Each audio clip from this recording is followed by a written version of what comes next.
Hello, നമ്മൾ family ആയിട്ടുള്ള നമ്മുടെ യാത്ര, നമ്മുടെ ട്രിപ്പ് തുടങ്ങിയത് ശനിയാഴ്ച വൈകുന്നേരമായിരുന്നു കേട്ടോ, 11-ാം തീയതി. അപ്പോൾ അന്ന് വൈകുന്നേരം നമ്മൾ വീട്ടിൽ നിന്ന് ഇറങ്ങുമ്പോൾ ആലപ്പുഴ യാത്രയ്ക്ക് പോയിട്ട് വരാമെന്ന് പറഞ്ഞ് യോയോ ഒക്കെ പറഞ്ഞിട്ടൊരു വീഡിയോ എടുത്തതാട്ടോ. അപ്പോൾ നമ്മുടെ യാത്ര തുടങ്ങിയിട്ടുണ്ട്. നമ്മൾ ഷൊർണൂർ, തൃശ്ശൂർ, എറണാകുളം, ആലപ്പുഴ അങ്ങനെയാണ് നമ്മൾ പോയിട്ടുണ്ടായിരുന്നത് കേട്ടോ. അപ്പോൾ കുറച്ച് ദൂരം ചെന്നപ്പോൾ നമ്മൾ ചായയൊക്കെ കുടിക്കാൻ വേണ്ടിയിട്ട് നിർത്തി, ഒന്ന് ഉഷാറായി. അതിനുശേഷം വീണ്ടും യാത്ര തുടങ്ങിയിട്ടോ.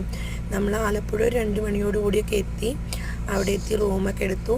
പിറ്റേ ദിവസം ഫ്രഷൊക്കെ ആയി ഒന്ന് റിലാക്സ് ആയിട്ടാണ് വീണ്ടും യാത്ര തുടങ്ങിയത് കേട്ടോ. അപ്പോൾ അന്ന് നമ്മൾ യാത്ര തുടങ്ങിയെന്ന് വൈകുന്നേരത്തെ കുറച്ച് കാഴ്ചകളാണ് കേട്ടോ ഈ വീഡിയോയിൽ കാണുന്നത്. അപ്പോൾ നമ്മുടെ ഈ ഒരു കൊച്ചു വീഡിയോ നിങ്ങൾക്ക് ഇഷ്ടമായിട്ടുണ്ടെങ്കിൽ ലൈക്ക് ചെയ്യുക, ഷെയർ ചെയ്യുക, സബ്സ്ക്രൈബ് ചെയ്യുക. നമ്മുടെ ഫാമിലി ഒന്ന് സപ്പോർട്ട് ചെയ്ത് കൂടെ കിട്ടണേ. Okay, bye. അടുത്തത് നമ്മുടെ യാത്രയുടെ മറ്റു വിശേഷങ്ങളായിട്ട് വരാം.